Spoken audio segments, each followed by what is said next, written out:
বন্ধুরা বর্তমানে প্রত্যেকটি ইউটিউব চ্যানেলে ভিউজ কিন্তু ডাউন, সে বড় হোক বা ছোট হোক, বড় বড় ইউটিউব চ্যানেলে ভিউজ কিন্তু এখন ডাউন যায়। আর এই ডাউন মুহূর্তে যদি আপনি একটা নতুন ইউটিউব চ্যানেল ক্রিয়েট করেন, সেই চ্যানেলে ভিউ না আসাটাই স্বাভাবিক। কিন্তু কিছু কিছু পন্থা আছে, যে পন্থাগুলো অবলম্বন করলে আপনার ইউটিউব চ্যানেলে কিছু না কিছু ভিউ প্রতিদিন কিন্তু আসতেই থাকবে। তাহলে আজকের ভিডিওটা প্রত্যেকটা নতুন ইউটিউবার জন্য খুবই গুরুত্বপূর্ণ হতে চলেছে। তাহলে আজকের ভিডিওটা একটু অবলা নয়, যদি আপনি নতুন ইউটিউবার হয়ে থাকেন প্রথম থেকে শেষ পর্যন্ত দেখার অনুরোধ করা হলো। তাহলে চলুন ভিডিওটি শুরু করি। আর ভিডিওটি শুরু করার আগে বলছি, যেসব বন্ধুরা এখনো এই পূর্বের সদস্য নেই, চ্যানেলটি সাবস্ক্রাইব করা অবশ্যই এই পূর্বের সদস্য হয়ে যাওয়ার জন্য অনুরোধ করা হলো। তাহলে চলুন ভিডিও শুরু করি। বন্ধুরা, আপনি যখন একটা ইউটিউব চ্যানেল ক্রিয়েট করেই ফেলেছেন, অবশ্যই আপনার ক্যাটাগরি বা একটা নিশ আছে। আর এই নিশের মধ্যে আপনার রিলেটেড যারা বড় বড় ইউটিউব চ্যানেল আছে বা বড় বড় কন্টেন্ট ক্রিয়েটার আছে, তাদের আপনি সবসময় ফলো করবেন এবং ফলো করে তাদেরকে কপি করবেন। আমি তাদের ভিডিওটাকে কপি করতে বলছি না, অবশ্যই আপনার ক্রিয়েটিভিটি দেখিয়ে তাদের যে ভিডিওগুলো আছে সেই ভিডিওগুলো আপনি কপি করবেন বা স্ক্রিপ্টগুলো আপনি কপি করে নেবেন। তারপর আপনি মোটামুটি 10টা কন্টেন্ট তাদের কপি করে তৈরি করবেন। যদি আপনি তাদের মতো করে ভিডিও তৈরি করতে পারেন, অবশ্যই আপনার ভিডিওগুলো ভাইরাল হবে। এমনও হতে পারে ওই বড় ইউটিউবারের ভিডিও সেরে আপনার ভিডিও দেখতে পারে, সেক্ষেত্রে আপনার ভিডিও কোয়ালিটি অবশ্যই ইমপ্রুভ করার চেষ্টা করতে হবে।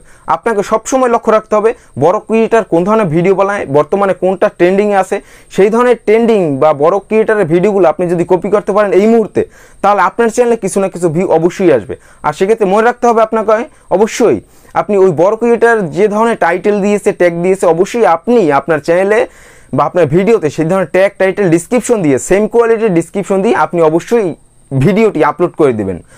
সর্বপ্রথম মনে রাখতে হবে আপনি যে রিলেটেড ভিডিও তৈরি করেন, ওই রিলেটেড বড় বড় যারা কন্টেন্ট ক্রিয়েটার আছে তাদের চ্যানেলগুলো ভিজিট করা, পরিদর্শন করা এবং তার সাথে সাথে তাদের থেকে শিক্ষা গ্রহণ করতে হবে। প্রতিনিয়ত তাদের ভিডিওগুলো দেখতে হবে।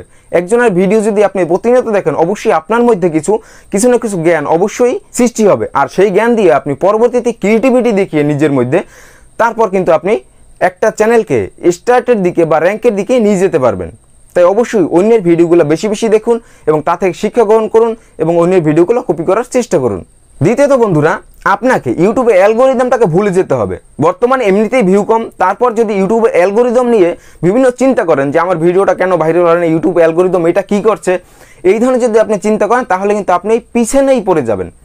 আপনাকে ইউটিউব অ্যালগোরিদমের দিকে ছুটতে হবে না। আপনার শুধু নিশ হবে যে আপনি প্রতিদিন কন্টেন্ট আপলোড করবেন, আপনি আপনার দর্শকের জন্য কন্টেন্ট উপহার দিবেন। আপনাকে সেই দিকে লক্ষ্য রেখে আপনাকে ভিডিওটি তৈরি করতে হবে। আপনাকে কোনো সময় ভাবতে হবে না যে ইউটিউব অ্যালগোরিদম আমার ভিডিওটা বুস্ট করে না কেন, ইউটিউব অ্যালগোরিদমে এটা কি হচ্ছে। অ্যালগোরিদমের দিক চাওয়ার আপনার দরকার নেই। আপনার শুধু নিশ বা লক্ষ্য, আপনি প্রতিদিন ইউটিউবে ভিডিও আপলোড করবেন আপনার দর্শকের জন্য। যতদিন পর্যন্ত আপনার ভিডিওটি ইউটিউব অ্যালগোরিদম বুস্ট না করে বা ভাইরাল না করে, তত সময় আপনাকে অবশ্যই ভিডিও আপলোড করতে হবে। ইউটিউব অ্যালগোরিদমের দিকে চাওয়া যাবে না। ইউটিউব অ্যালগোরিদম বর্তমান কি পরিস্থিতিতে আছে, কি নিয়ে কাজ করছে, সেদিকে না ভেবে আপনার লক্ষ্য হবে প্রতিদিন ভিডিও আপলোড করা বা ভিডিওটি তৈরি করা। তৃতীয়ত হলো বন্ধুরা, নিজস্ব ক্রিয়েটিভিটি দেখিয়ে অবশ্যই ভিডিও আপলোড করতে হবে বা ভিডিওটি তৈরি করতে হবে। আপনি যখন একজন ইউটিউবারের ভিডিও দেখবেন, অবশ্যই সেখান থেকে 10টা ভিডিও আপনাকে কপি করতে বলেছে, কিন্তু আপনি যদি লাগাতার তার ভিডিওগুলো কপি করতে থাকেন, সেক্ষেত্রে একজন ভিউয়ার্স বুঝে যাবে যে আপনি অন্য আরেকজন ইউটিউবারকে ফলো করেছেন। সেক্ষেত্রে অবশ্যই আপনার নিজস্ব ক্রিয়েটিভিটি দেখাতে হবে। তা কিছুটা আপনার চ্যানেল গ্রো করার পর অবশ্যই আপনার নিজের ক্রিয়েটিভিটি অবশ্যই দেখাবেন। সেটা হবে ওই 10টা ভিডিও কপি করার পর আপনাকে অবশ্যই সেই ক্রিয়েটিভিটিটা নিজের মধ্য দিয়ে অর্জন করতে হবে এবং নিজেকে সেই ক্রিয়েটিভিটি দিয়ে একজন দর্শককে আকর্ষিত করতে হবে। সেভাবে আপনাকে প্রতিনিয়ত ভিডিও আপলোড করতে হবে। হয়তোবা এমন হতে পারে আপনার ভিডিওগুলা একজন দর্শকের ভালো লাগলো, সেখান থেকে হাজার হাজার দর্শকের মাঝে ওই ভিডিওটা শেয়ার হয়ে গেল, সেখান থেকে আপনার চ্যানেলে প্রচুর পরিমাণ সাবস্ক্রাইবার চলে আসলো। আপনাকে কোনো সময় সাবস্ক্রাইবার দিকে ছুটতে হবে না। আপনি শুধু আপনার ভিডিওতে ভিউ জানুন এবং তার সাথে সাথে ওয়াচ টাইম কীভাবে গেইন করা যায় সেদিকে আপনাকে লক্ষ্য রাখতে হবে। 4,000 ঘন্টা ওয়াচ টাইম অনেক কঠিন ব্যাপার, কিন্তু 1000 সাবস্ক্রাইবার আপনার যে কোনো সময় হয়ে যেতে পারে। আর সেই সাবস্ক্রাইবার যদি অ্যাক্টিভ না হয়, তাহলে আপনার চ্যানেলের জন্য কোনো সময় 4,000 ঘন্টা ওয়াচ টাইম পূরণ করা সম্ভব হবে না। তাই সাবস্ক্রাইবারের দিকে না ছুটে অবশ্যই ওয়াচ টাইমের দিক এবং ভিডিওতে কীভাবে ভিউ আনা যায় সেই দিকে ছোটা উচিত। তাই অবশ্যই নিজের ক্রিয়েটিভিটি দেখিয়ে ভিডিওটি তৈরি করতে হবে। নিজের মাঝে কি আছে সেই গুণগুলা অন্যদের মাঝে তুলে ধরতে হবে, তাহলে হয়তো আপনার ইউটিউব চ্যানেলটা খুব তাড়াতাড়ি র্যাঙ্কের দিকে চলে যেতে পারে।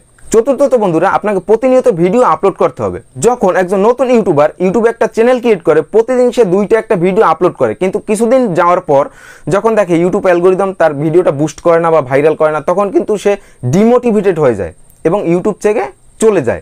অনেকে তো ইউটিউব ছেড়েই দেয়। এবং কনসিস্টেন্সি কিন্তু মানে না তখন, যখন দেখে ভিডিও ভাইরাল হয় না আর কন্টেন্ট খুঁজে পায় না। যদি আপনি অন্য আরেকজনের দেখা দেখি যদি ইউটিউবে আসেন, তাহলে কিছুদিন পর অবশ্যই দেখবেন যে আপনি কন্টেন্ট খুঁজে পাচ্ছেন না কোন ধরনের ভিডিওটি এখন তৈরি করা উচিত। তাই আপনার মধ্যে যে ক্রিয়েটিভিটি আছে সেই ক্রিয়েটিভিটি দেখিয়েই আপনাকে ভিডিওটি তৈরি করতে হবে। আপনার মাঝে যে গুণটা আছে সেই গুণটা দিয়ে আপনি ভিডিও তৈরি করুন। আপনি যেটা ভালো পারেন সেটা দিয়ে ভিডিও তৈরি করুন। আর কনসিস্টেন্সি আপনাকে অবশ্যই মানতে হবে। আপনি যে রিলেটেড ভিডিও তৈরি করেন না কেন, আপনি সপ্তাহে একটা ভিডিও দেন অবশ্যই সপ্তাহে দিতে হবে, যদি প্রতিদিন দিন অবশ্যই প্রতিদিন দিতে হবে। তাহলে কিন্তু ইউটিউব অ্যালগরিদম আপনার ভিডিওটা রিচ দেবে এবং অন্যান্য দর্শকের কাছে ইউটিউব পৌঁছে দিবে। তাই প্রতিদিন বা কনসিস্টেন্সি মেনে অবশ্যই আপনাকে ভিডিওটি তৈরি করতে হবে। আপনি যেদিন প্রথম ইউটিউবে এসেছিলেন সেই দিন যেদিন আপনি ভিডিওটি আপলোড করছিলেন আগ্রহের সাথে, এখনও সেই পরিমাণ আগ্রহের সাথেই আপনাকে অবশ্যই ভিডিওটি আপলোড করতে হবে বা ভিডিও ক্রিয়েট করতে হবে প্রতিনিয়ত। পঞ্চমত বন্ধুরা, বর্তমান সময়ে এই কন্টেস্টের যুগে যদি আপনি এখন বেকার কন্টেন্ট প্রোভাইড করেন, তাহলে কিন্তু আপনার চ্যানেলে কেউ আসবে না। দুই একজন ভিউয়ার্স হয়তো আপনার চ্যানেলে আসতে পারে বা দুই একটা সাবস্ক্রাইবার আসতে পারে, কিন্তু পরবর্তীতে দেখবেন ওই দুই একটা সাবস্ক্রাইবারও হয়তো আপনার চ্যানেল থেকে চলে গেছে আনসাবস্ক্রাইব করে। সেক্ষেত্রে আপনাকে এই মুহূর্তে যদি আপনি ইউটিউবে টিকে থাকতে চান, এই কম্পিটিশনের যুগে যদি ইউটিউবে টিকে থাকতে চান, প্রতিদিন কোয়ালিটিফুল কন্টেন্ট এবং যে কন্টেন্টের দম আছে বা ভ্যালু আছে সেই ধরনের কন্টেন্টই কিন্তু আপনাকে তৈরি করতে হবে। তাহলে কিন্তু আপনি এই বর্তমান সময়ে কিন্তু আপনি আপনার চ্যানেলে হাজার হাজার সাবস্ক্রাইবার এবং অনেক অনেক ওয়াচ টাইম কিন্তু নিয়ে আসতে পারবেন। তাই প্রতিদিন আপনাকে লক্ষ্য রাখতে হবে বর্তমান কোন ভিডিওটা ভাইরাল যায়, কোন ভিডিওটা ট্রেন্ডিং আছে, কোন ধরনের ভিডিও আপলোড করলে আপনি বেশি ভিউ পাবেন। তাহলে কিন্তু আপনার চ্যানেলে কিন্তু হিউজ পরিমাণ ভিউজ অবশ্যই আসবে, আপনার ভিডিওটা কিন্তু মিলিয়নেও হিট করতে পারে। তাই দর্শকের ডিমান্ড আপনাকে বুঝতে হবে। বেকার কন্টেন্ট ইউটিউবে আপলোড করা যাবে না। যে ধরনের কন্টেন্ট একজন দর্শকের কাছে ভালো লাগে সেই ধরনের কন্টেন্টই আপনাকে আপলোড করতে হবে এবং বর্তমান সময়ে কোনটা ট্রেন্ডিং আছে, কোন বিষয়টা ভাইরাল যায় সেই ভাইরাল কন্টেন্ট নিয়ে আপনাকে কাজ করতে হবে। বেকার কন্টেন্ট দিয়ে কেউ কোনোদিন ইউটিউবে সফল হতে পারে না। এমন একটা দিন ছিল যেদিনকার ইউটিউবে যে কোনো কন্টেন্ট আপলোড করলে মনিটাইজেশন অন করা যেত, কিন্তু বর্তমানে এখন অনেক সিচুয়েশন কঠিন হয়ে গেছে। তাই অবশ্যই আপনাকে কন্টেন্টটি তৈরি করার আগে অবশ্যই ভেবেচিন্তে বা কোয়ালিটি ফুল কন্টেন্ট আপনাকে উপহার দিতে হবে। তাহলে বন্ধুরা আজকে ভিডিওটি বুঝতেই, যদি ভিডিও ভালো লাগে লাইক করুন, বন্ধু বান্ধবরা শেয়ার করুন। দেখাবো অন্য কোনো দিন অন্য কোনো ভিডিওতে। ধন্যবাদ সবাইকে।